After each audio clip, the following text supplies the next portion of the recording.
Ключевым элементом преображения нового микрорайона станет полная модернизация и прокладка современных инженерных сетей. Особое внимание уделяют созданию надежной и эффективной системы водоснабжения и канализации, отвечающей всем требованиям безопасности и экологичности. Планируется проложить около 4 километров новой водопроводной сети. Это гарантирует бесперебойное и качественное обеспечение жителей питьевой водой, соответствующей всем санитарным нормам. Новые трубы, выполненные из современных долговечных материалов, исключат риск протечек и коррозии, обеспечивая долгосрочную и надежную работу системы. Объем данной работы примерно составляет общей площадью 20 гектар. Это у нас хозяйственно-бытовые и ливневые. Примерно протяженность ливневых сетей у нас 6 километров и хозяйственно-бытовые также 4,5 километра.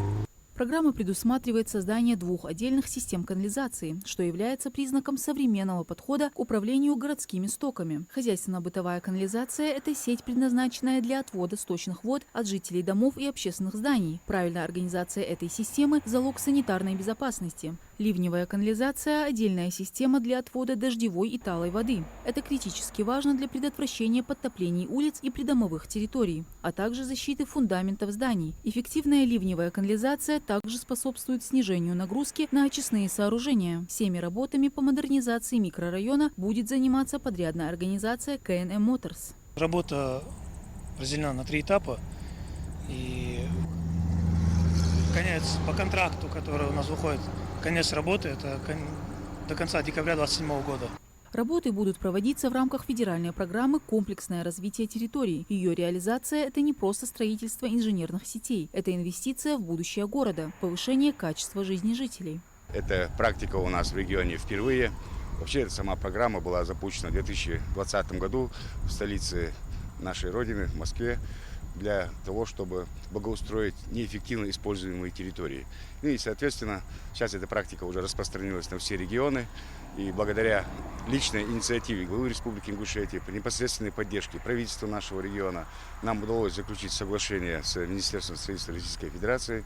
На сегодняшний день все аукционная документация подготовлена. Чтобы минимизировать неудобства для жителей и обеспечить максимальную эффективность работ, проект благоустройства разделен на 3 этапа. Такой подход позволяет проводить строительно-монтажные работы последовательно, контролировать качество на каждом шагу и плавно вводить новые участки инженерных сетей в эксплуатацию. Старт работ запланирован на ближайшее время.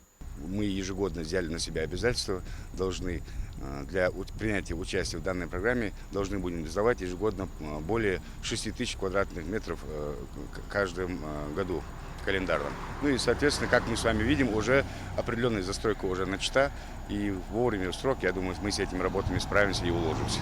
Благодаря этим работам новый микрорайон Карабулака получит современную, функциональную и комфортную инфраструктуру, которая станет основой для динамичного развития городской среды. Это повысит привлекательность города, создаст новые возможности для жителей и заложит фундамент для дальнейшего устойчивого развития. Программа «Комплексное развитие территорий» является важным шагом на пути к созданию современных, удобных и безопасных городов для жизни. Мадина Цоро, Султан Магушков, Магаз 24.